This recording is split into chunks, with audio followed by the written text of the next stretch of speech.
coverage you can count on. This is the Wabash Valley's most watched newscast with Patrice Dayton, Rodrell Moore, Storm Team 10 Chief Meteorologist Kevin Orpert, and Rick Semler Sports. This is News 10 Night Watch. Good evening and thanks for joining us. Indiana health officials addressed the public at a press conference today. They say receiving the COVID-19 vaccine and masking up will help stop the spread across our state. There have been more than 20,000 new COVID cases reported in Indiana just this week. Health officials say there are about 2,200 hospitalizations. They say the majority of those hospitalized were not vaccinated. ICU beds, staff, and capacity in hospitals statewide are running low. I want Hoosiers to understand that the decisions that they are making affect others. It's incredibly disappointing to have effective tools such as the COVID-19 vaccine and still have nearly half of our eligible population refuse to get it.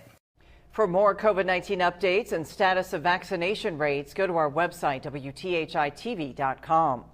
Union Hospital in Terre Haute is bringing back its COVID-19 tent. This is due to the rising cases in the Wabash Valley. The Incident Command Center will set the tent up at the hospital's main emergency entrance. This will be set up by early next week. It'll provide room for screening and treating patients if needed. The last time the tent was put in place was 18 months ago. Enhanced COVID-19 protocols are coming to the state of Illinois. A statewide indoor mask mandate goes into effect on Monday. This applies to everyone, regardless of vaccination status.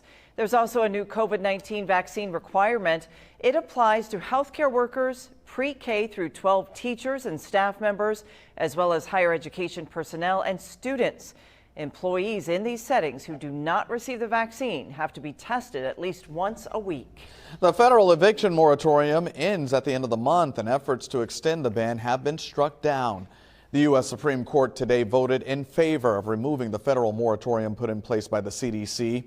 The court says the agency does not have the authority to put the moratorium in place.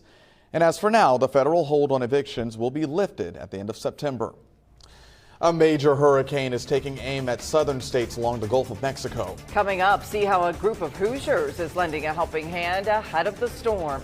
That's next on News 10 Night Watch. It's coverage you can count on.